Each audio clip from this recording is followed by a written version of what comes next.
Oração, então, no dia 12, agora 10h30 da noite, 22h30, esteja aqui para orarmos, para buscarmos ali a presença de Deus em oração na vigília. Sábado continuamos com o culto da comunhão às 20 horas, onde após o culto servimos uma janta, e domingo de manhã, 10 da manhã, escola bíblica dominical. À noite, nosso culto de celebração.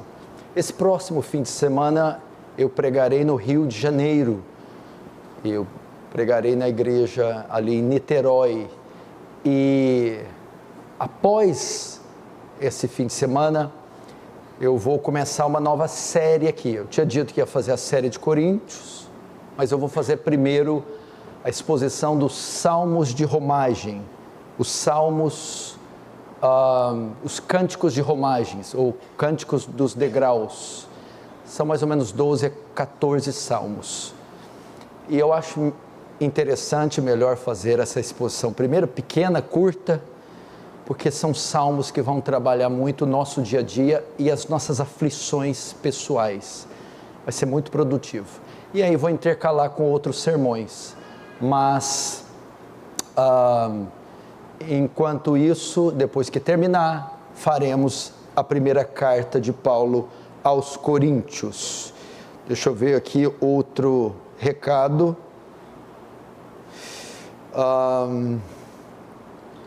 Do dia 28 ao dia 2 de agosto, última semana de julho, faremos aqui uma semana de jejum e oração. Então, guarda aí. A última semana de agosto, que vai dar ali domingo 28, 29, 30, tem 1 e 2. Nos reuniremos aqui a semana final para orarmos e jejuarmos. E eu vou explicar isso quando estivermos nas vésperas. Mas aí viaja, curte as suas férias, descansa, mas reserva essa semana para jejuarmos. Por que jejuar, pastor? Porque os dias são maus. Porque o Senhor pede que em tempos de calamidade, em tempos de opressão, dificuldade, crises, nós voltemos o rosto para Ele em oração e em jejum. Nós aprendemos, os pastores, desde quando a igreja foi fundada, a orar e jejuar. Tudo foi criado, construído, com dor, sofrimento, oração e jejum. E eu não conheço nenhuma vez que nós tivéssemos jejuado com o coração correto, com quebrantamento e lágrimas, e o Senhor não tivesse nos atendido. Então grava aí. Eu acho que é só isso. Queria contar mais recado, queria dizer que a igreja está sendo inaugurada já, mas não me mandaram esse recado aqui ainda não. Que um avivamento começou, mas logo a gente, quem sabe daqui uns anos a gente não fala, vamos inaugurar nosso primeiro orfanato, depois daqui uns meses nossa casa de recuperação de dependente químico, nossa creche e assim por diante, nossa rádio, né? Mas o Senhor vai aos pouquinhos, né? Afinal, somos tão jovens, né? Tinha uma ali que não tinha cabelo, até cresceu o cabelo, né? A gente não envelhece, né? É galardão, Isninho, é galardão para você no céu. Abre comigo então em Lucas capítulo 16. Lucas 16.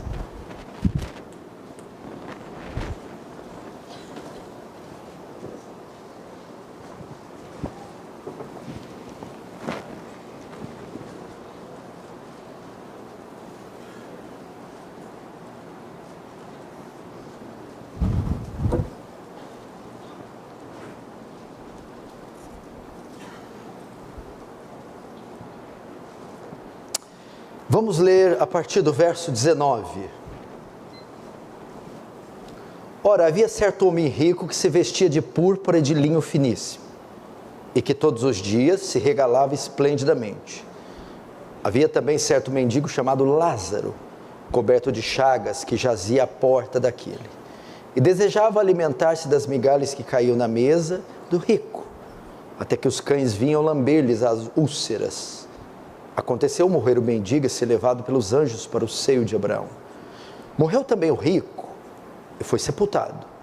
no inferno, estando em tormentos, levantou os olhos, viu de longe Abraão e Lázaro no seu seio. É uma figura para dizer o céu. Então, clamando, disse: Pai Abraão, tem misericórdia de mim, manda Lázaro que molhe em água a ponta do dedo e me refresque a língua, porque eu estou atormentado nessa chama. Disse, porém, Abraão: Filho, lembra-te que recebeste os teus bens em tua vida, e Lázaro igualmente os males. Agora, porém, aqui ele está consolado, tu em tormentos. E além de tudo está posto um grande abismo entre nós e vós, de sorte que os que querem passar daqui para vós outros, não podem, nem os de lá para nós. Então replicou: Pai, eu te imploro que o mandes à minha casa paterna, porque tenho 5 irmãos, para que lhes dê testemunho, a fim de não virem para este lugar de tormento. Respondeu Abraão: eles têm Moisés e os profetas, a Torá, o Antigo Testamento, as Escrituras, ouçam-nos. Mas ele insistiu: não, pai Abraão, se alguém dentre os mortos for ter com eles, arrepender-se-ão. Abraão, porém, lhe respondeu: se não ouve a Moisés e os profetas, a Bíblia, tampouco se deixarão persuadir ainda que ressuscite alguém dentre os mortos. Deixa aberto aí, não feche, feche apenas os olhos para mais uma oração. Querido Deus,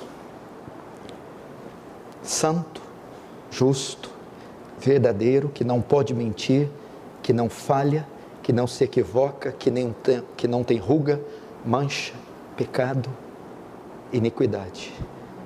É um Deus que nos deu o privilégio de chamá-lo de Pai, de fazer de nós filhos. Um Deus que nos agraciou com a salvação, o perdão, a redenção e a adoção.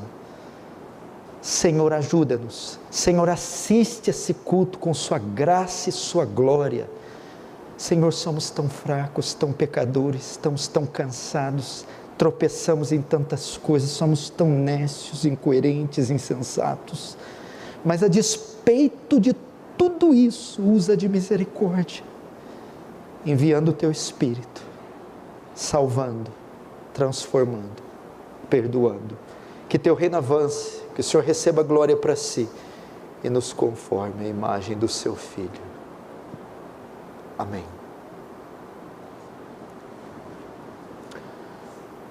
Queridos irmãos, quanto mais tempo passa, mais próximos da eternidade nós estamos. Romanos capítulo 13, versículo 11 diz assim: Paulo está encerrando a carta, está dando um alerta para os crentes de Roma, dizendo: e digo isto a vós outros, que conheceis o tempo. Tempo aqui ele está falando escatológico, o fim, a consumação. E ele diz: já é hora de vos despertardes do sono. Evidentemente que ele está falando da letargia, do sono espiritual, da mornidão, da passividade, do conformismo. Já é hora de despertarmos do sono. Mas por que, Paulo? Porque a nossa salvação está agora mais perto do que quando no princípio. Como assim nossa salvação? O fim dos tempos, a volta de Cristo, ou a morte. E Paulo diz: vai alta noite e vem chegando o dia. Está passando a noite. Uma estação está terminando e outra está chegando. Paulo está dizendo: estamos no linear dos acontecimentos finais. Já não somos mais tão jovens, já não estamos mais no primeiro amor, não somos mais neófitos, não é a primeira ceia que participamos, nem o primeiro culto, nem os primeiros contatos com as doutrinas. Já vai alta a noite, vem chegando o dia. Por essa razão, Paulo diz: deixemos, pois, as obras das trevas e vistamo-nos das armas da luz. Paulo dá um alerta para eles, e é o mesmo alerta que eu quero dar a vocês hoje, sobre a nossa eternidade, sobre o quão próximos cada um de nós cada um de nós está da eternidade. Davi disse algo que é um dos versículos mais atemorizantes da Bíblia, um dos que mais me instiga, me intriga. Davi dizia: entre eu e a morte só existe um passo. Entre você e a morte só tem um passo. Um dia, um segundo, um milésimo, uma fração de segundo. E entre a morte e a eternidade também só há um passo. Porque o passo que precisamos para entrar na eternidade é a morte. E você sabe que a eternidade, ela é dividida em dois destinos: um de condenação eterna e outro de salvação eterna. Quando Jesus diz que Ele é o caminho para a salvação eterna, João 14,6, eu sou o caminho, a verdade, a vida. O inferno também tem um caminho, e esse é o tema da minha mensagem: o caminho para o inferno. Se você, vou fazer duas afirmações: se você deseja ir para lá, eu vou dar o caminho a você, as coordenadas, o mapa, que se você seguir direitinho, é para lá que você vai. Se você já está indo e não sabe, eu também vou revelar a você que o caminho que você está andando é o caminho do inferno, o caminho para o inferno. O texto que eu li é uma parábola. Parábolas são histórias e metáforas que Jesus conta.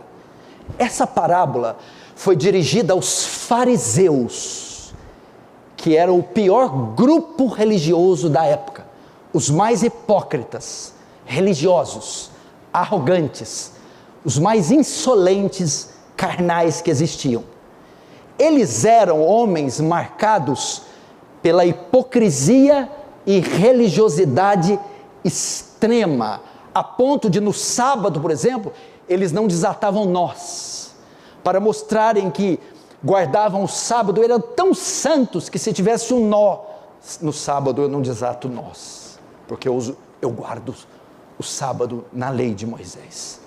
Só que nesta parábola dirigida aos fariseus, através dela Jesus mostra as consequências de viver uma vida de fachada, um cristianismo de fachada, um cristianismo religioso e de fachada. Nós vamos analisar essa parábola e vamos ver alguns aspectos dela, sua introdução, vamos ver o estilo de vida, tanto do mendigo Lázaro, quanto do rico.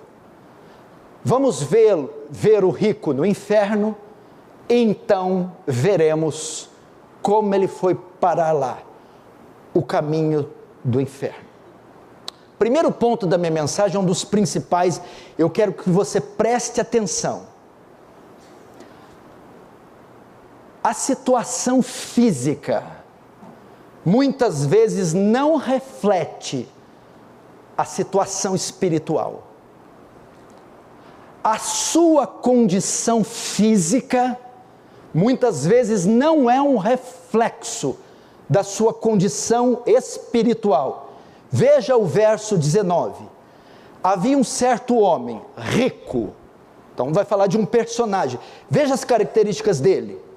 Se vestia de púrpura e de linho finíssimo, e que todos os dias se regalava esplendidamente, ou seja, um banquete, comiam num banquete, ok? E o verso 20, havia também certo mendigo chamado Lázaro, coberto de chagas, e jazia à porta daquele, e desejava alimentar-se das migalhas que caíam à mesa do rico, até que os cães vinham lamber as úlceras. Veja só, as características do rico, deste homem. Ele estava vestido de púrpura. Púrpura era a roupa que os nobres usavam e os reis. Isso mostra a posição social deste homem. ele tinha uma posição social elevada, ele era um homem que ocupava um cargo de importância, ele era um homem respeitado na sociedade, poderia ser um magistrado, poderia ser um rei, poderia fazer parte de alguma corte, ou ocupar um cargo de elevada posição. Então, ele era vestido de púrpura, e também o texto diz de púrpura e linho finíssimo. O linho aqui era um tecido importado do Egito, que só pessoas ricas possuíam. E aqui então mostra primeiro a posição social e agora a condição financeira. Ele era um homem rico, um homem de profunda estabilidade financeira, um homem de elevados recursos, um homem que não passava necessidade. Então, um homem que ocupava uma posição de destaque, uma posição de respeito, uma posição de honra, e um homem de condições financeiras abastadas. O texto também diz, a terceira característica, que todos os dias se regalava esplendidamente. O termo aqui é que ele fazia banquetes todos os dias, festas. Ele participava de comemorações, estava sempre à mesa nos banquetes. Isso significa que era um homem estimado pelos homens, um homem querido, popular, conhecido, um homem que se destacava na sociedade. Era a condição desse homem, instável financeiramente, economicamente abastado, ocupava uma posição de respeito e era estimado pelos homens. Ele tinha tanta dignidade que até a morte dele foi uma morte digna. Veja o verso 22. Aconteceu morrer o mendigo e ser levado pelos anjos para o seio de Abraão. Morreu também o rico e foi sepultado. Presta atenção, tem muita coisa aqui. Note, Lázaro morreu sem ser sepultado. O que é isso? Uma pessoa, nesse tempo, como até nos dias de hoje, mas nesse tempo, quando ela não era sepultada, era uma condição desprezível, de muita indignidade. Por isso que eles falam cadáver insepulto. Ele era jogado ao ar, mostrando que aquele homem tinha total desprezo, nenhuma consideração, nenhuma estima, nenhum valor. O próprio cadáver foi jogado no tempo para ser comido pelos bichos. Agora, na morte do rico, não. Ele foi honrado até na morte. Ele teve um sepultamento, assim como José de Arimateia fez com Jesus, um sepultamento digno.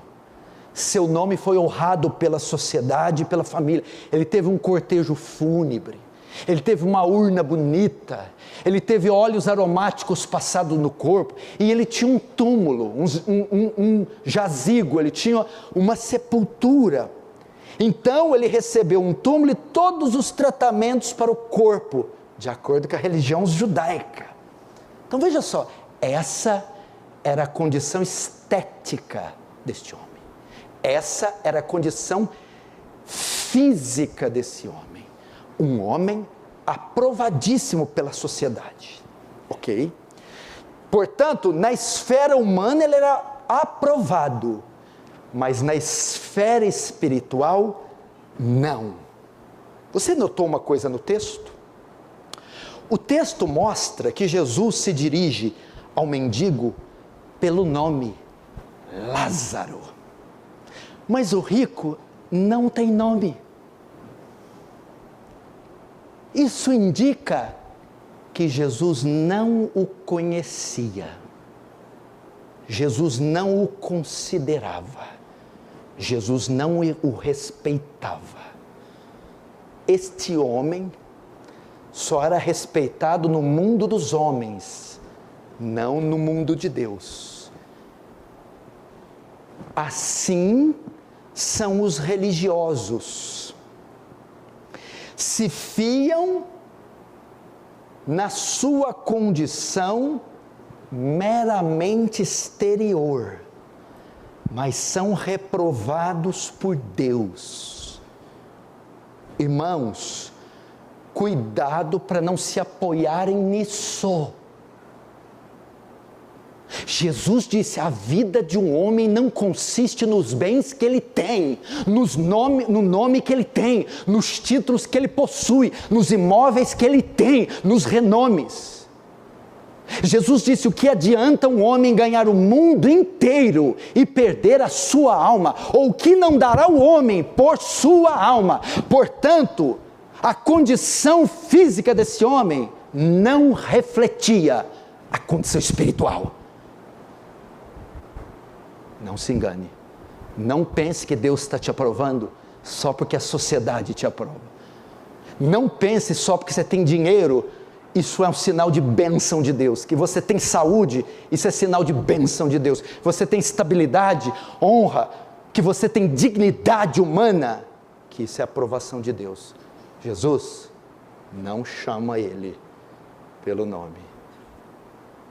O nome deste homem não estava escrito nos refolhos da eternidade do céu. Não se fie nisso. Tem muita gente pensando que beleza, conta bancária, inteligência, talentos é sinal de aprovação divina. Não é. Agora, a morte chegou, passou lá, deu a hora dela, lugar tal, endereço tal, traz 2 para mim. Pois não, lembrando que ela trabalha lá para o homem de cima, não para de baixo não. A morte trabalha lá para de cima. Verso 22. Aconteceu morrer o mendigo e ser levado pelos anjos para o seio de Abraão. Morreu também o rico e foi sepultado. Finalmente a vida chegou ao fim. Vem cá, eu posso abrir um parênteses aqui e fazer uma conferência só desse texto. Finalmente ela chegou. Ela quem? A morte. Gente, o que está acontecendo com a igreja? Por que ninguém pensa na morte? Ninguém pensa que vai morrer. Ninguém se prepara para a morte, só se prepara para a vida. Pergunta aí se você está preparado para morrer agora. Papéis, inventários, aluguéis, contas, nomes, heranças, testamentos. Não está. A parte espiritual. Não leu nem o Velho Testamento. Não confessou nem o pecado lá da mocidade. Aquele lá da adolescência, do ginásio. Fala ginásio ainda? Não, né? Do ginásio. Essa sociedade, Hollywood, artes cênicas, teledramaturgia, literatura, trabalha para o homem não pensar na morte, para pensar que ela é indestrutível, que ele não envelhece, que ele sempre vai ser belo, formoso, para gastar a vida com prazer. Não tem livro na escritura, não tem livro no mundo que fala mais da morte que a Bíblia. E nem tem homem que fala mais da morte do que Jesus e os apóstolos. A morte chegará para todos. Todas as vezes que eu entro no meu carro e saio de uma viagem, eu oro: Senhor, prepara tanto a mim que vai, quanto aqueles que eu deixarei, se for a minha última viagem, a minha última. Socorre os que eu vou deixar e reserva minha alma para estar com o Senhor. Eu pergunto: como você estará quando ela chegar? Ela tem uma agenda, ela tem um cronograma, ela está ali. Amanhã eu tenho que buscar esse, depois da manhã esse. O seu nome está lá com o seu dia determinado. Salmo 139, todos os nossos dias foram escritos no teu livro. O Senhor já determinou o dia da nossa morte. Louco! Amanhã pedirão a tua alma. O que tens preparado? Tem gente que pensa que Marilyn Monroe ainda está viva e que ainda tem 33 anos. Ela já morreu. Clark Gable já morreu. Christopher Reeve já morreu. Michael Jackson já morreu. E os que estão vivos, como Glória Menezes, já estão quase irreconhecíveis, mal conseguem se locomover. A morte chegou. E com ela, I have good news for you, the judgment, o julgamento. Mas por que a morte está sendo citada aqui? Por que o Senhor está falando da morte? O que acontece após ela? Um segundo após a morte, fechou o olho, 1/1000 de segundo, já tem um fato. O que acontece? O julgamento. Hebreus 9, 27. Aos homens está ordenado morrerem uma só vez. Logo após isso, vem o juízo. 2 Coríntios 5, 10. Porque importa que todos nós compareçamos perante o tribunal de Cristo. Para quê? Para que cada um receba segundo o bem ou o mal que tiver feito, por meio do corpo. A gente não só não pensa na morte, quando não pensa no julgamento. Você quer aprender sobre o julgamento? Escute as pregações de Leonard Ravenhill. Não conheço ninguém que mais falou do trono do julgamento como Leonard Ravenhill. Coloca aí na internet, Leonard Ravenhill, o trono do julgamento. E se estremeça diante dessa mensagem. O julgamento. Os dois morreram, e agora os dois vão comparecer diante do julgamento. Terceiro ponto da minha mensagem. A surpresa do rico. O rico vai se surpreender. Agora, ele será julgado, porque ele acabou de morrer, e receberá a sentença. Veja o verso 23. No inferno, estando em tormentos, levantou os olhos e viu ao longe Abraão e Lázaro no seu seio. Sabe o que acontece? Olha que ele fecha os olhos. Segundo o Wellington, não arranha o caixão. Então não deu para arranhar. Morreu, ele acordou. Quando esse homem desperta, ele se dá conta que estava enganado acerca de si mesmo.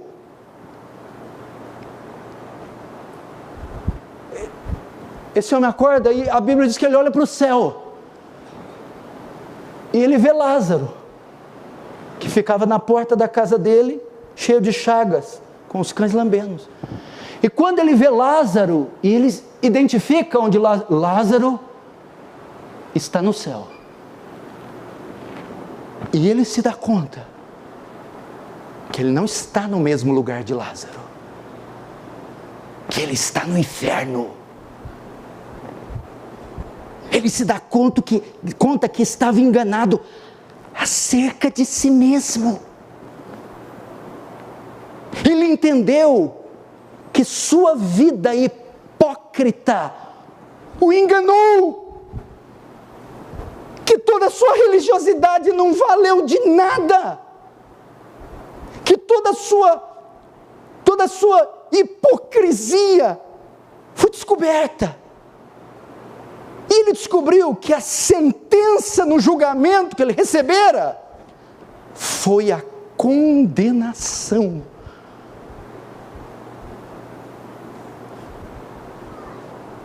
Quanta gente não vai chegar lá assim? Senhor, profetizei em teu nome. Senhor, fiz milagres em teu nome. E ele viu que estava enganado acerca de si. Irmão, quantos a hipocrisia não vai enganar? O que é hipócrita? A palavra grega na época era usado para ator. Lembra o teatro antigo que usavam máscaras e iam trocando? Esse é o hipócrita, que vai colocando máscaras e vai fingindo aparências, imagens, formas que ele na verdade não tem e não é. O rico se dá conta que ele está no inferno. Você já imaginou? Hoje, tão tranquilo, você dormir e acordar no lugar desse. Agora, Jesus começa a traçar, ele começou com as características do homem, agora ele vai traçar as características do local que o homem está. Qual é a condição dele lá no inferno? Vamos ver a condição dele. Como é o inferno? Verso 24. Então, 23. No inferno, estando em tormentos.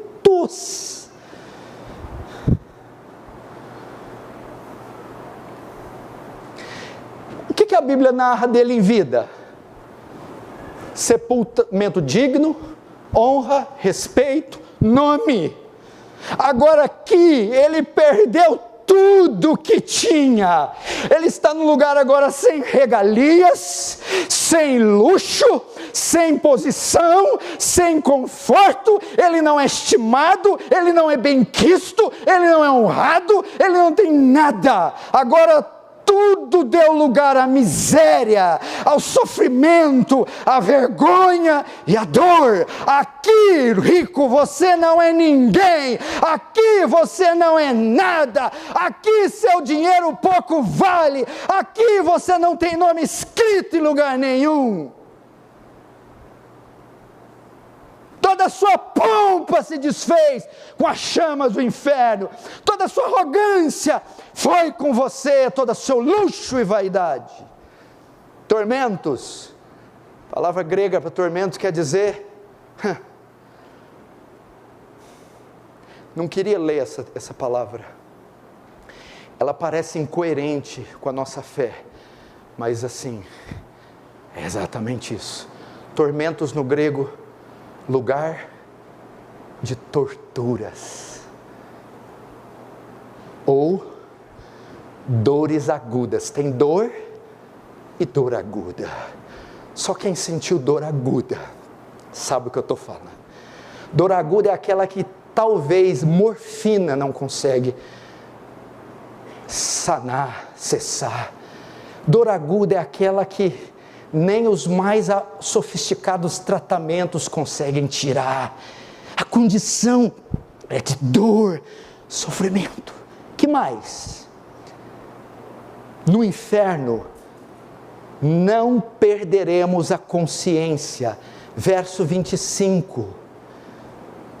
Disse, porém, Abraão: filho, lembra-te que recebesse os teus bens em vida.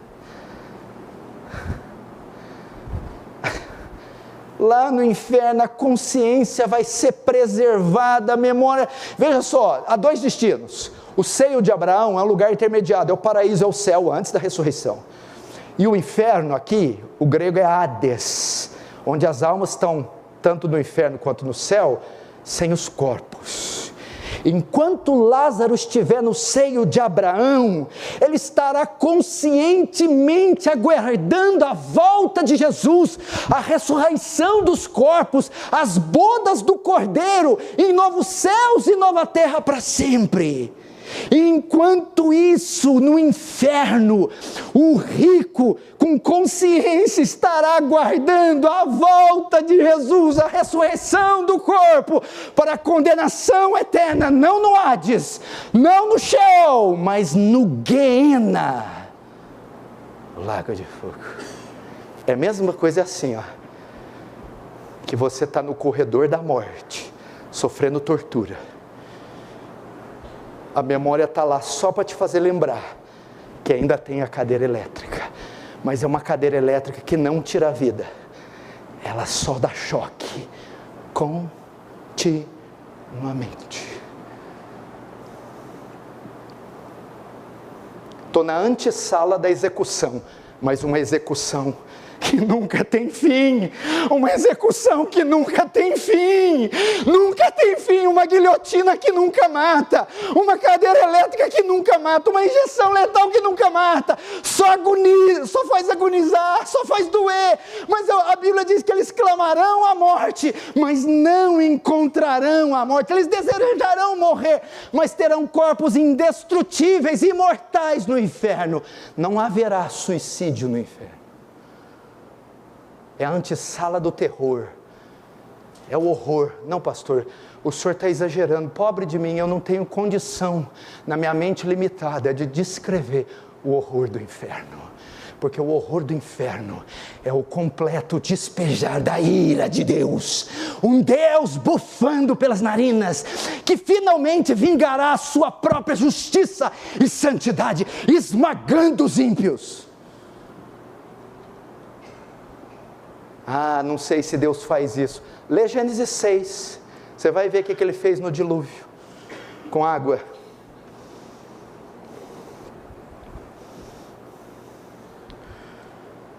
Que é outra característica do inferno.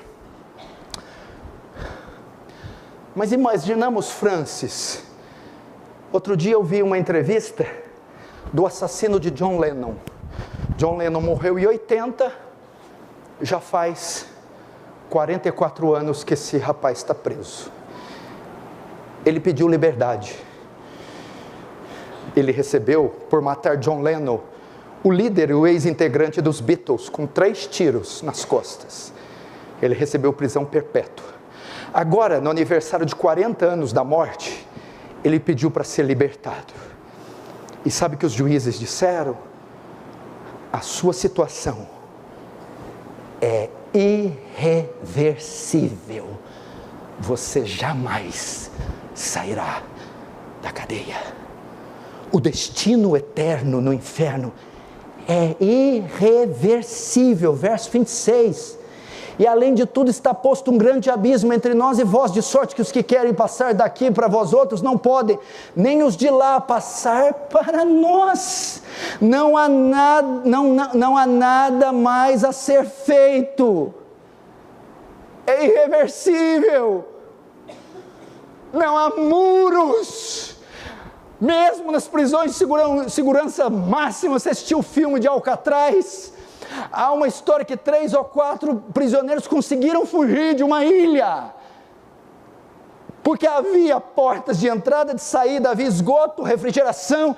Nós estamos falando de um lugar que não há portas, não há túneis, não há passagens, é um caminho, entrada só de ida. É irreversível.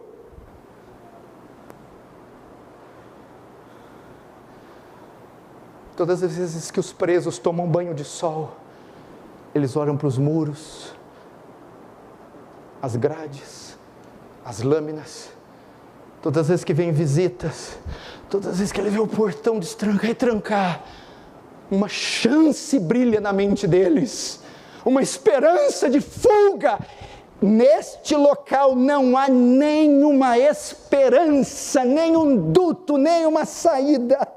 O estado eterno no inferno é irreversível, meus irmãos. Por isso que vocês não podem brigar. Por isso que eu prego do jeito que eu prego. Por isso que as pessoas perguntam, para que tudo isso? Para que o Senhor fazer dessa forma? Para quê? Porque eu não quero ver vocês lá, porque eu não poderei visitar vocês para tirar vocês, porque ninguém poderá ir lá, o advogado de defesa, apelar para a sua soltura, não vai haver. Deixa para acertar as contas comigo no céu, deixa eu te irritar, deixa eu pegar você nos cabelos, se ira, cospe marimbondos comigo, não tem problema, lá no céu eu acerto com você. Spurgeon dizia, Charles Haddon Spurgeon, vocês podem até ir para o inferno, mas vão ter que passar por cima do meu cadáver. Vocês até podem ir para o inferno, mas vão comigo puxando vocês até na porta dele, até eu não aguentar mais e soltar vocês. Por fim, O que é pior no inferno? A duração.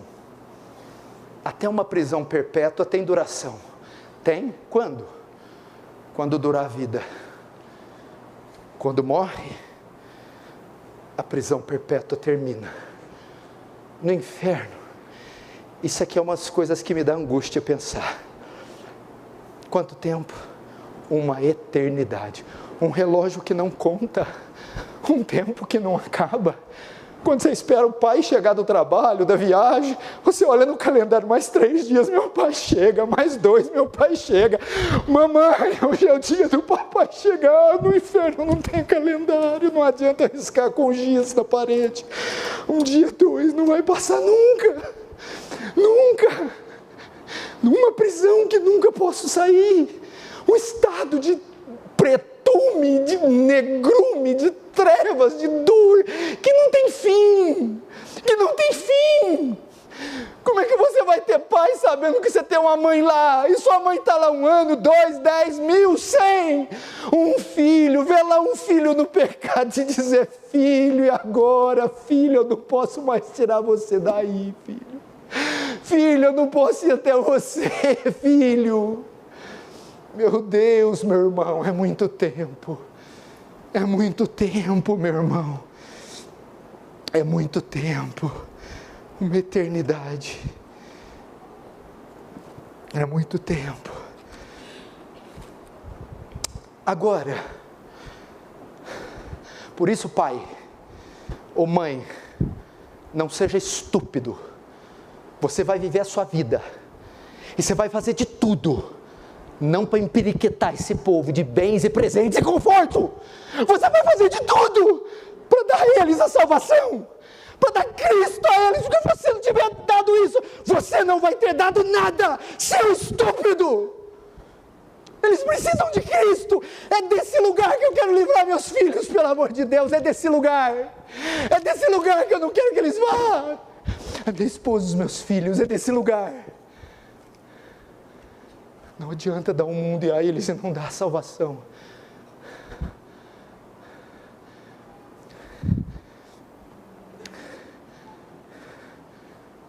Imagina você entrando no céu.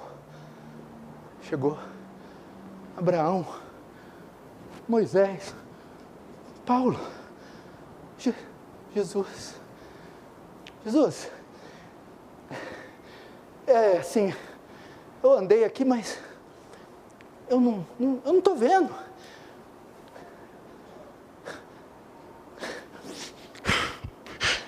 Cadê meu filho, Jesus? Cadê meu filho? Cadê meu filho? Onde está meu filho? Eu não sei o tamanho disso aqui, eu não sei. Mas cadê meu filho? Jesus. Seu filho?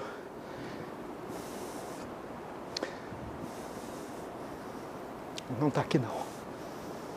Eu sei que o céu é o lugar perfeito. Não vai haver choro nem lágrima nem dor. Mas o pior não é a ausência dele lá. Tá. Ele não está aqui, Jesus? Não. Mas onde que ele está, Jesus? Ele está lá no inferno. Será que eu vou chegar lá com o sentimento de missão cumprida?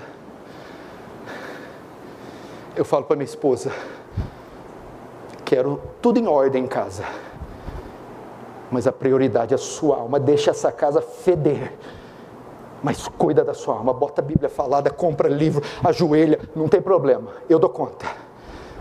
Só não se aparta de Deus. Quando eu estou viajando, vou chegar tarde em casa, o menino está dormindo, não deixa eles dormir sem fazer o culto com eles. Pelo amor de Deus. Minha maior oração para os meus filhos é para eles serem salvos. E caprichosamente eu ainda tenho pedido, salve eles antes dos 18. Deus salva quando Ele quiser e quem Ele quiser, mas caprichosamente eu estou pedindo, não deixe os meus filhos atingir a maioridade sem que eles sejam salvos. Eu vou ser sempre um pai fracassado, Não importa se eu ganhar metade do planeta Terra, eu quero ver meus filhos e minha família no céu.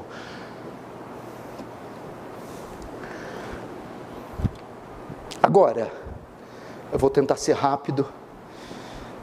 O que levou o rico para o inferno? Qual o caminho que ele traçou para lá?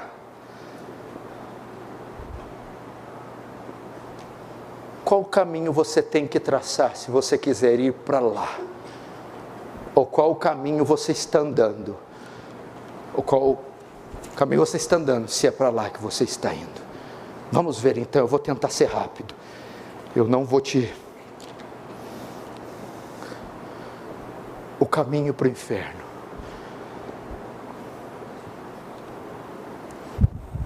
Primeiro passo para o inferno. O moralismo. O moralismo. Veja o verso 23. No inferno, estando em tormentos, levantou os olhos, viu ao longe Abraão e Lázaro no seu seio. Nenhum pecado do rico é mencionado. Não há nenhuma menção de pecado grave do rico.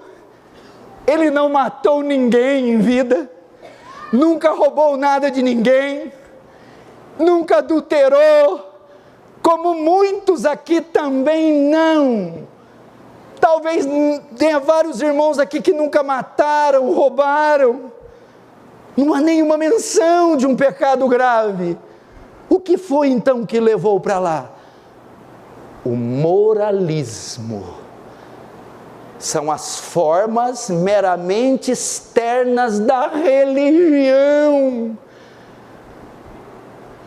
Mas não houve novo nascimento neste homem, não houve uma transformação visceral, interna, era só um moralismo externo, meu irmão. O moralismo está enganando muita gente. O que é o moralismo?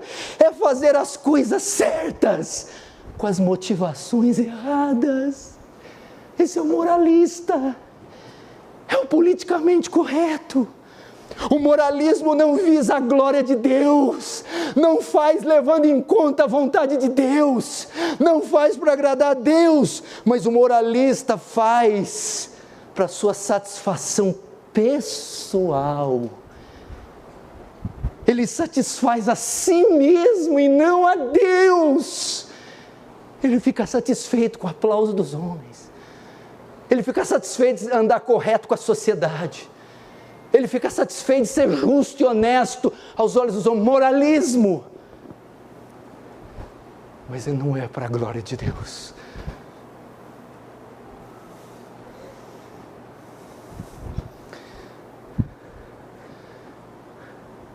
Esse é o primeiro passo para entrar no inferno. Seja moralista. Ou preocupe-se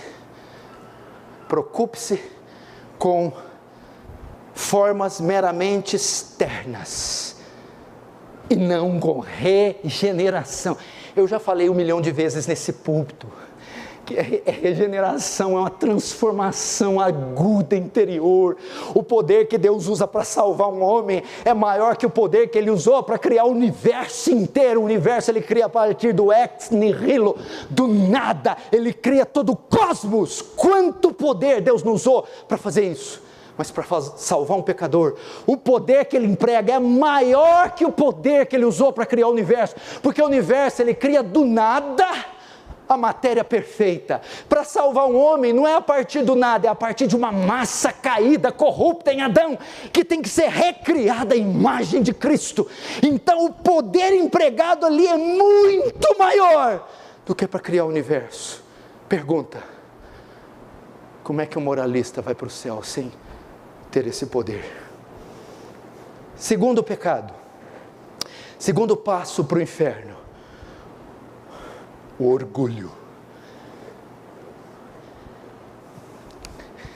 Nota por que não dava para perceber. Porque o orgulho é um pecado subjetivo, é um pecado de foro íntimo, e Deus julga foro íntimo. Deus cavuca, Deus vai nas entranhas e olha lá no nosso ser, e nem uma partícula de peçonha escapa dos olhos de Deus. E você vê que o orgulho e a arrogância do rico são apresentadas lá no inferno. Olha esse aqui. Lá no inferno, ele teve a coragem de dar ordens para Lázaro. Ele achava que Lázaro devia sair lá do céu e servir ele. Tão arrogante que esse homem era, e tão soberbo. Ele achava que Lázaro devia servi-lo, e fez isso por 3 vezes. Verso 24. Então clamando disse: Pai Abraão, tem misericórdia de mim?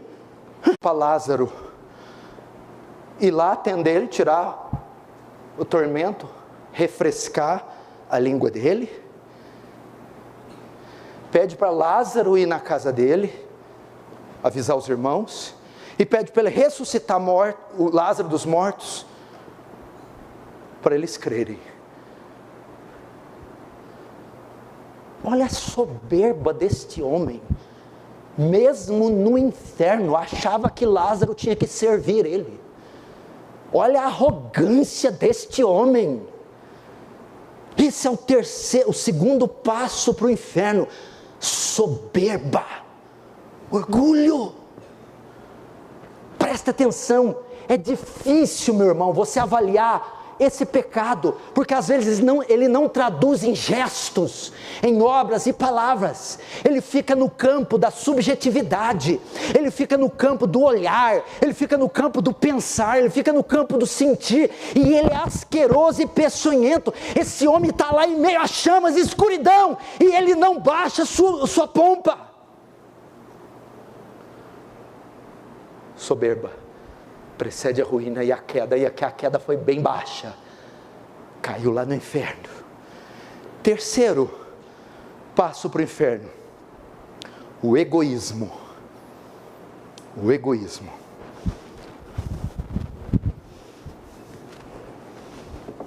O egoísmo.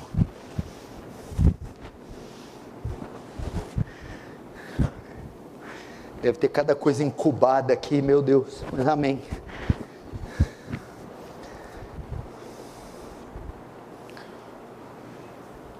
Mesmo no inferno, ele continua mostrando que só pensa em si mesmo. Os orgulhosos, os arrogantes, os prepotentes e os egoístas são características do cidadão do inferno. Olha o verso 24, como ele usa os verbos. Tem misericórdia de mim, me refresque a minha língua, eu estou atormentado. Minha, eu. Mim, em mim, para mim, em mim, comigo, eu. Esse homem não tinha espaço no coração para se preocupar com a necessidade alheia, nem do seu próximo, nem do reino de Deus. Ele era extremamente antropocêntrico, ele era egocêntrico, ele era egoísta. Ele não tinha nenhuma preocupação pela necessidade alheia. Esse é o terceiro passo para o inferno, porque é uma antítese do Evangelho, que diz: façai pelo próximo aquilo que você gostaria que fizesse por você. Na fé, a equação é assim: primeiro a Deus, segundo ao próximo, e terceiro, se der a mim mesmo. Quarto passo para o inferno: religiosidade e hipocrisia. Verso 25. Disse, porém, Abraão: filho, lembra-te que recebeste os teus bens em vida. Filho, quando Abraão fala filho, Abraão está se referindo à correlação sanguínea. Esse homem era hebreu, era judeu. Esse homem foi criado nos livros, no Pentateuco, nos poéticos históricos, profetas maiores e menores. Ele era judeu de nascimento. Ele tinha a religião, ele tinha os documentos, ele tinha as confissões, ele tinha a fé reformada, a teologia, mas ele não era nascido de novo. Ele estava se fiando na mera religião.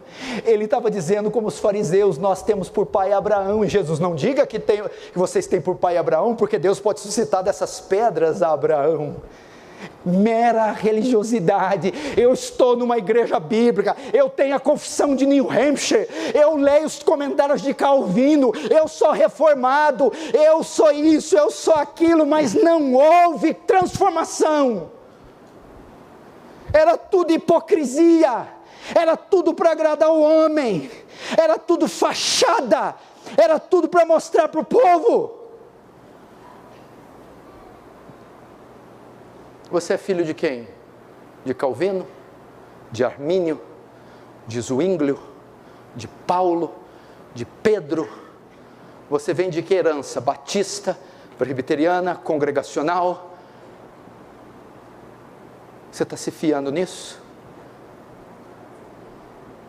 Mas não passa de religiosidade. É tão fácil cumprir com a liturgia que tinha que ter o culto. Tal hora eu venho. Ceia, tal hora eu tomo. O que tem que falar? Como é que é o negócio? Me dá o vocabulário. Tem que falar, Pai do Senhor, Pai de Deus, boa noite, como é que é? Eu falo. Tem que fazer cara de piedade na hora da vigília, da oração, eu falo piedade. Mas lá no meu banheiro não é bem assim não. Lá nos documentos não é meio assim não. Aqui então, quando olha, se nem muito longe, raspa um pouquinho, você vai ver o Tiamat. Volta aí. Vai, fica aí. Mostra só uma cabeça, deixa as outras 6 aí. É o que Jesus está falando. Religiosidade vai levar muita gente para o inferno, meu Deus do céu. Agora, o penúltimo e o pior dos sinais. Talvez, agora ele vai mostrar quem ele é. Quinto passo para o inferno. Não há sinal de arrependimento, verso 28. Porque tenho 5 irmãos, para que lhes dê testemunho, a fim de não virem também para este lugar de tormento. Manda Lázaro lá avisar meus irmãos, ó, porque eu estou aqui, se eu soubesse que era assim, tem que explicar para eles direito. Sabe o que ele está dizendo aqui? Ele está dando a entender que se ele soubesse que aquele lugar era daquele jeito, e se a forma de ir era daquele jeito, ele não teria sido condenado. Ele está dizendo que ele foi injustiçado. Com isso, ele não reconhece o seu pecado, nem mostra arrependimento por nada. É como se ele dissesse, as pessoas só vêm para cá porque elas não foram devidamente avisadas, porque se fossem, elas não viriam. Ele está se justificando, ele não está mostrando, olhe na parábola no inferno, ele não está mostrando nenhum sinal de arrependimento. Meu irmão, arrependimento é do grego metanoia, mudança de pensamento e mudança de direção. O que marca a ida de uma pessoa para o céu, o que marca o livramento de uma pessoa do inferno? É quando ela muda a visão que ela tem de si própria, e de inocente ela passa a se julgar culpada. Ela reconhece os seus pecados, como o ladrão da cruz disse para Jesus, quando foi interpelado pelo outro ladrão. Disse para o ladrão, nosso julgamento é justo, esse homem nada fez. Isso é um sinal de arrependimento. Ele tinha que estar no inferno dizendo, é justo estar aqui, eu mereço estar aqui. Mas não, ele está dizendo, eu fui injustiçado, eu não fui devidamente avisado. E as pessoas que estão aqui de alguma forma não são.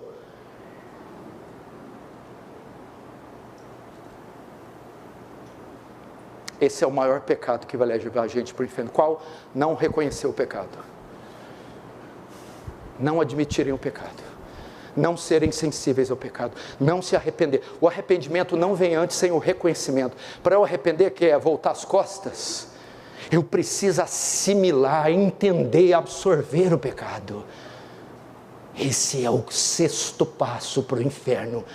Não há arrependimento, não há reconhecimento do pecado. Pelo contrário, há senso de justiça própria.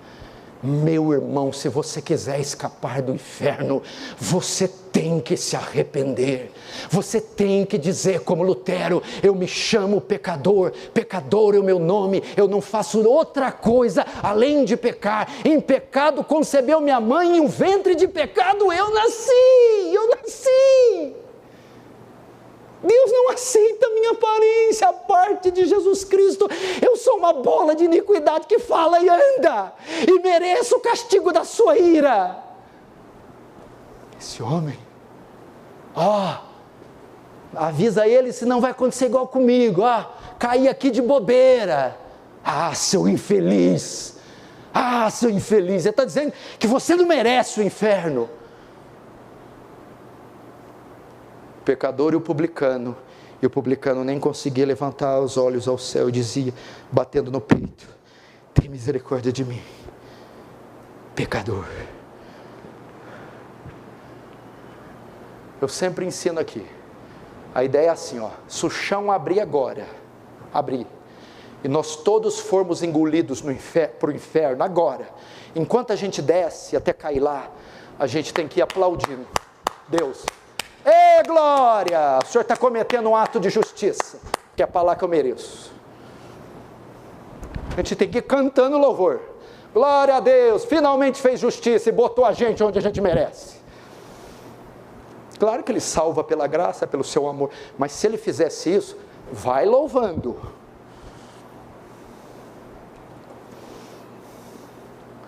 Fim.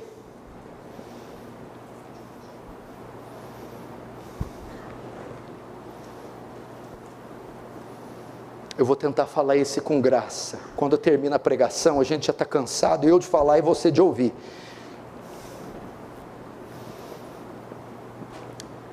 Se aquele lá eu falei que era um dos mais importantes, esse agora, esse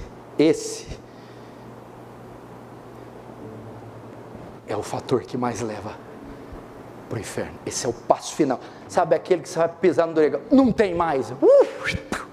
É o final da prancha. Lembra quando Luke Skywalker cai naquele abismo lá da nave imperial? Esse é o último.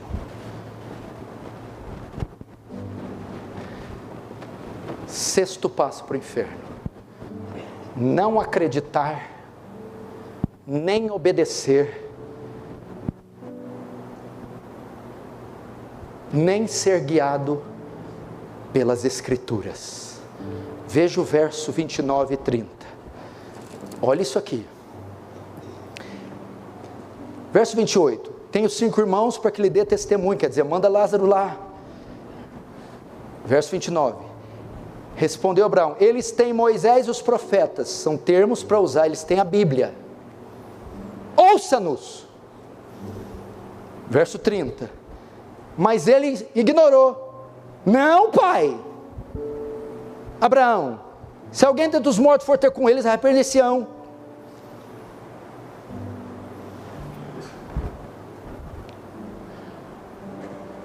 Pai Abraão, tira Lázaro lá para ir falar para eles, não vim aqui. Aí Jesus: não, a Bíblia, Moisés e os profetas, é suficiente para guiar eles, é suficiente para salvar eles, é suficiente para moldar o casamento, a vida financeira, a profissional, a educação dos filhos, a cosmovisão. Ele: não, eu tenho outra fonte de revelação, de salvação, tem uma outra maneira. Jesus ensina que a palavra de Deus é suficiente. Tudo que tinha que ser feito era obedecer a palavra. Meu irmão, você obedece à palavra. O rico mostra que tinha seu próprio caminho para chegar a Deus. E ele prova isso no inferno, mesmo condenado, ele tem força para manter sua obstinação e dizer: não, Abraão. Ele não desejava obedecer, mas estabelecer a sua vontade própria. Ele julgava que o seu caminho era melhor que o caminho de Deus. Meu Deus do céu. Não, não é assim. Não é assim. Não vou fazer assim. Vou fazer do meu jeito. É o último degrau da descida do inferno. Resista às Escrituras. Rejeite as Escrituras. Desobedeça às Escrituras. Lázaro, Abraão insistiu. Não, eles têm Moisés e os profetas. É a palavra que vai livrar eles daqui. Não, tem outro jeito. O que tem gente hoje sendo lei para si mesmo, o que tem de gente hoje sendo juiz para si mesmo, o que tem de gente hoje igual Juízes 17:6, naquele tempo não havia rei de Israel, e cada um fazia o que achava reto aos seus olhos. Esse é a última escalada para o inferno. Ignore a Bíblia, resista à Bíblia, desdenhe da Bíblia, crie a sua própria Bíblia, e é lá que você vai parar. É isso que as pessoas estão fazendo, atualizando a Bíblia, negando a Bíblia, rejeitando a Bíblia, tirando só a parte que interessa, interpretando como convém, e conduz uma vida dentro dos postulados que ela mesma formou.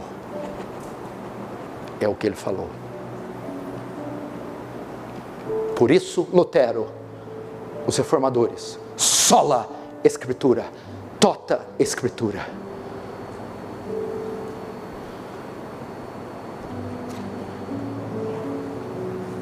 E aí, 31.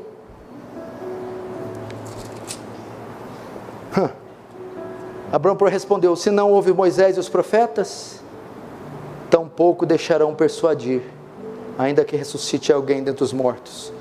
Sabe o que Jesus fala? Ah, você não quer Moisés e os profetas? Não tem salvação para você. Você quer um outro caminho?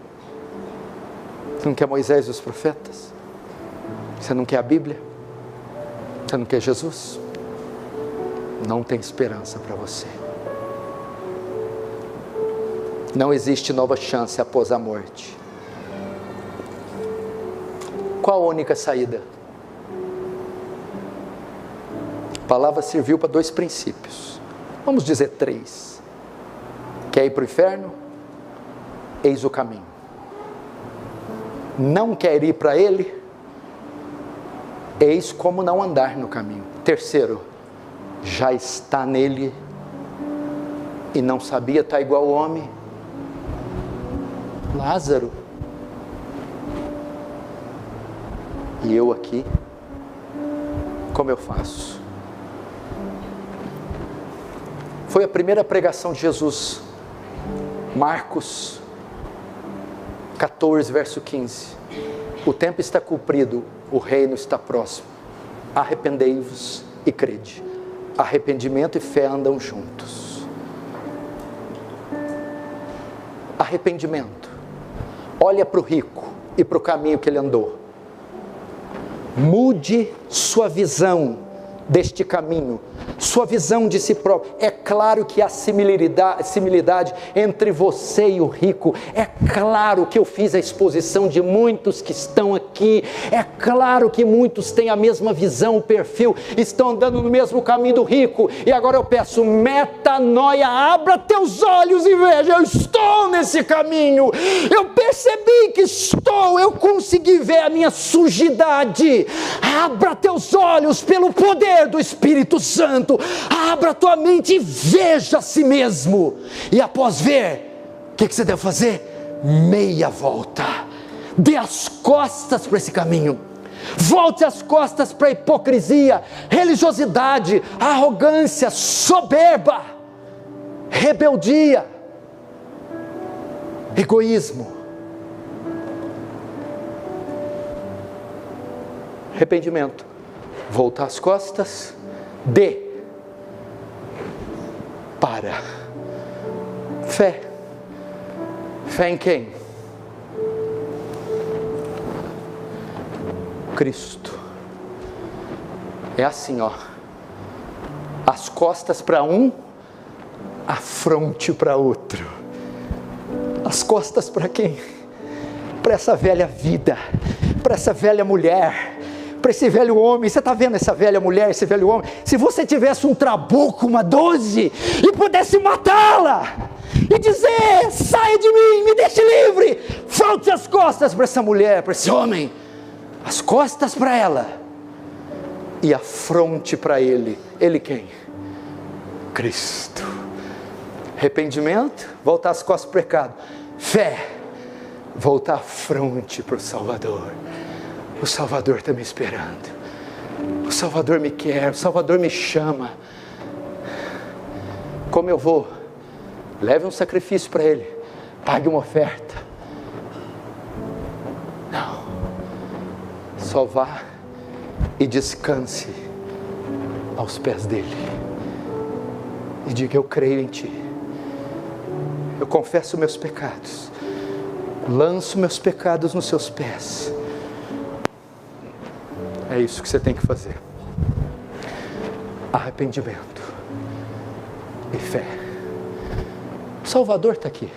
Veja só, é uma parábola onde Jesus descreve o futuro, o inferno e o céu. Mas nós não estamos no futuro, estamos no presente. Ninguém está nenhum nem outro ainda. É o já e o ainda não. Nem no céu, nem no inferno. Tudo pode ser revertido hoje. Tudo. Você não precisa andar nesse caminho.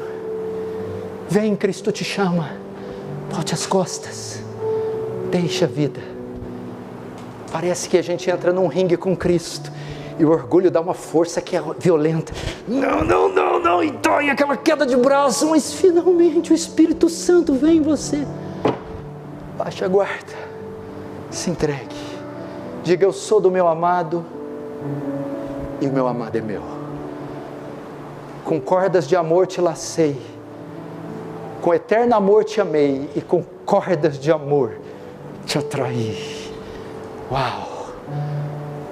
É o convite do Salvador. Ele está aqui. Vamos fechar os olhos, vamos orar.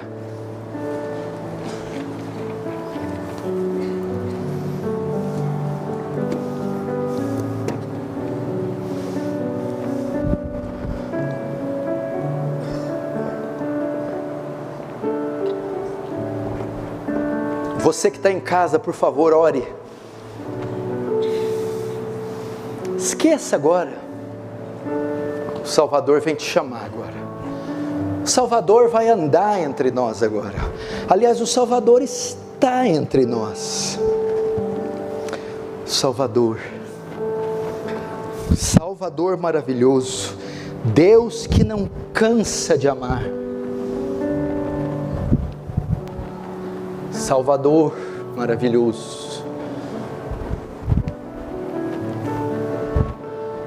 Você pode dizer para Ele: save me, salva-me. Você pode dizer: salva meus filhos, salva minha mulher, salva meus pais, salva meu marido.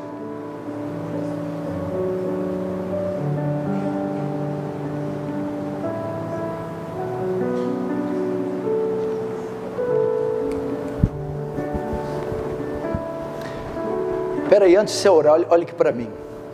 Eu creio que estou sendo dirigido a pedir isso.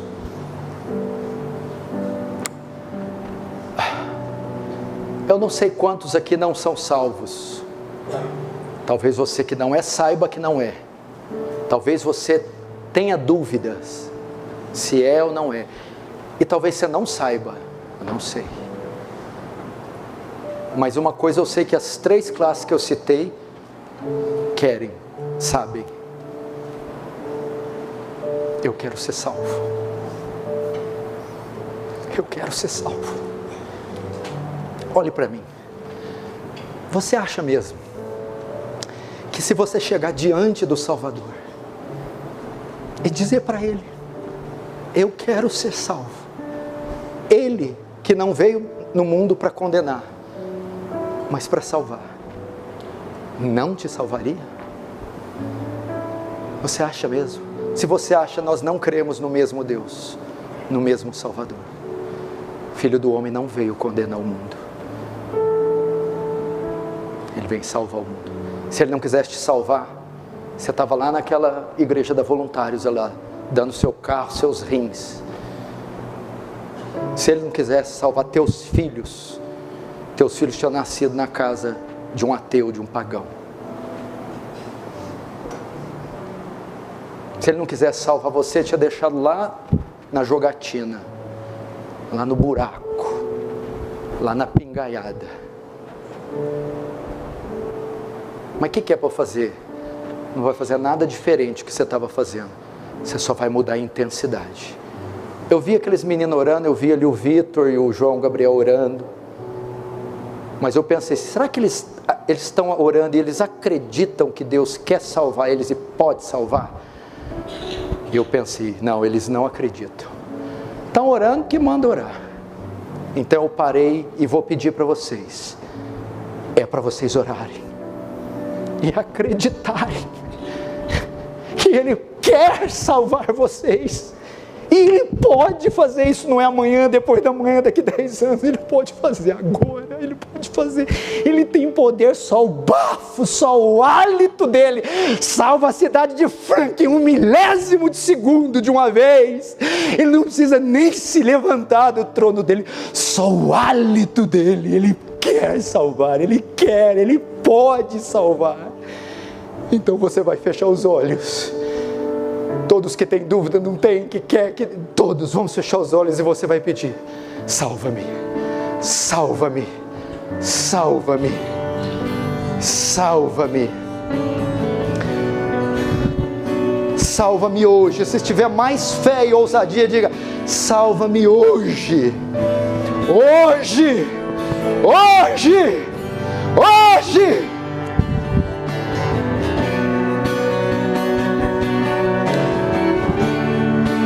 Não saia daqui sem essa vitória, mãe. Não saia daqui sem essa vitória, pai. Não saia daqui sem essa vitória, esposa. Sem essa vitória, marido. Vamos ver quem tem mais poder. Se é a morte ou se é a vida. Se é o inferno ou se é o céu. Se é o diabo ou se é o Salvador. Provai e vede que o Senhor é bom. Bem-aventurado aquele que nele se refugia. Diga como Moisés disse para Faraó: nenhuma unha, diabo, nenhuma unha ficará na sua mão. Nenhuma unha, nenhuma unha.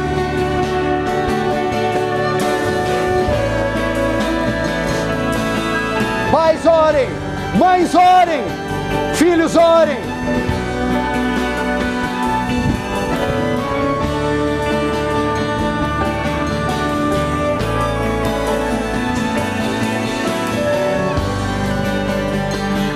Hoje é noite de salvação, não é noite de condenação. Hoje é noite de perdão, é noite de reconciliação.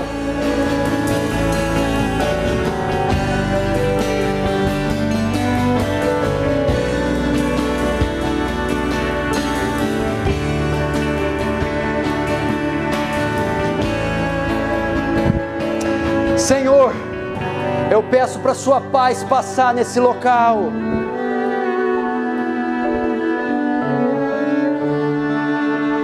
Com os olhos fechados, escute: deixo-vos a minha paz vos dou, não vou lá dou como o mundo dá. Talvez um dos sinais da salvação é a paz. Mesmo com dívida, mesmo com doença, mesmo com problemas. Uma alegria invade o coração do salvo. Uma paz, é a paz do perdão, é a paz do amor, do abraço de Jesus. Senhor, que os meus irmãos sintam essa paz, que os meus irmãos sintam essa alegria,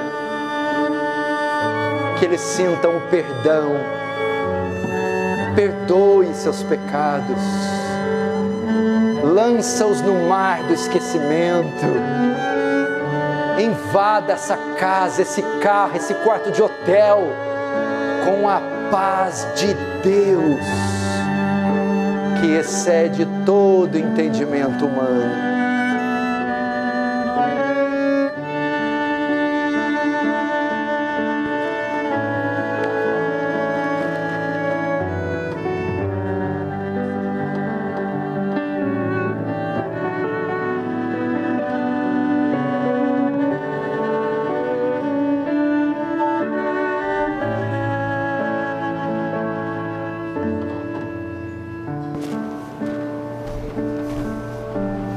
Presta atenção nessa letra. Perdido estava na escuridão. Deixa a igreja cantar.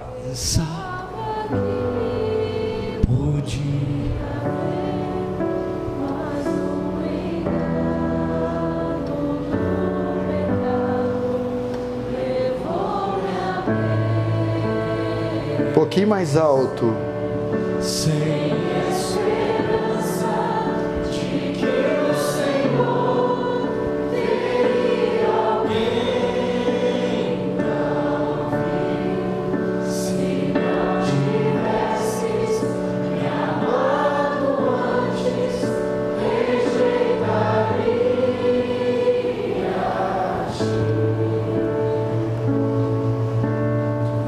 enquanto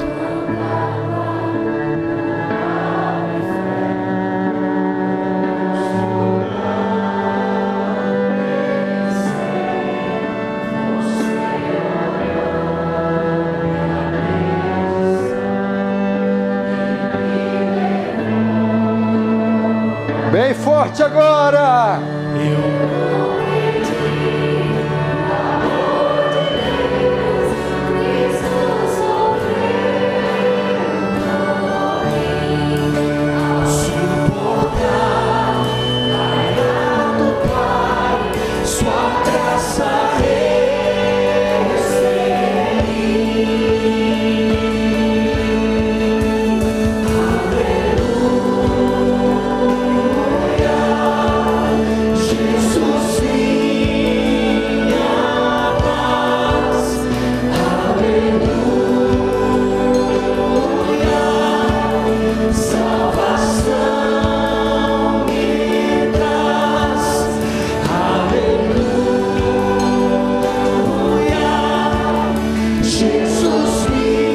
Ficar de pé.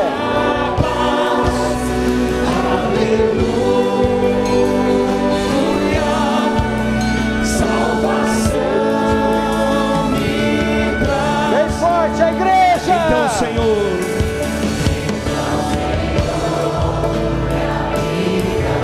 dela. Cante.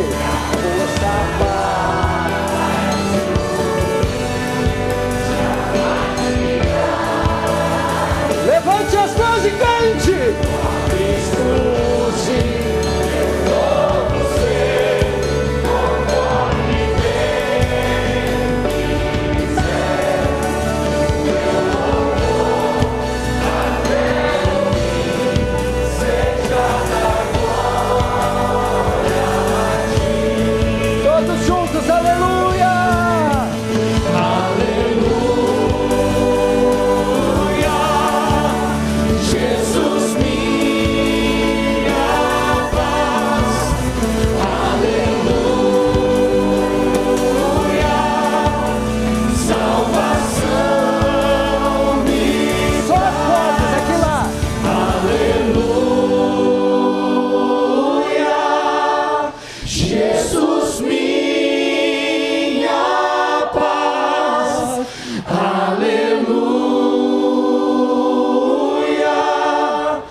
aprovação não é pelo que você sente, não é pelo que você faz, não é para fazer, não é para sentir, é para crer. Como é que uma criança recebe um presente? Você compra, você paga e você dá. Qual a única coisa que a criança faz? Ela recebe. Ela abraça, ela pega, é meu, obrigado papai, é meu. O Senhor hoje ofereceu, Ele pagou o preço, enviou o Filho, Ele está dando, é só você pela fé receber, é minha, eu recebo, pela fé, só isso. Dá para fazer isso? É difícil fazer isso? É só fazer isso. Deus salvou gente aqui essa noite. Eu vou despedir de você. Pode ser que alguns eu não veja mais aqui, mas não tem problema, lá no céu eu te encontro, ao lado de Jesus, porque eu vou ter chegado primeiro. Vamos fechar os olhos e vamos encerrar. O presbítero Thales vai orar aqui, porque senão ele vai brigar comigo. Ah tá, só um recado, desculpa, abre o olho. É que eu estou emocionado, empolgado. Temos cestas básicas disponíveis. Quem precisar pode ali pegar com os obreiros, desde que seja precisando legitimamente, ok? Sexta aqui, domingo, segunda, sábado, não, segunda na limpeza. O presbítero Thales vai orar. Fechar os olhos. Senhor, nós pedimos que o Senhor abençoe, Deus, a semana da sua igreja, que essa seja uma semana de refletirmos sobre a nossa vida espiritual, a nossa condição espiritual, além e acima das coisas naturais, Deus, que essa palavra não se esfrie no nosso coração, que na quarta-feira nós não nos lembremos mais dela, mas que o seu Espírito Santo mantenha aquecida nas nossas mentes. Nós pedimos que o Senhor nos guarde nessa noite até as nossas casas, em nome de Jesus. Amém. Estamos encerrados.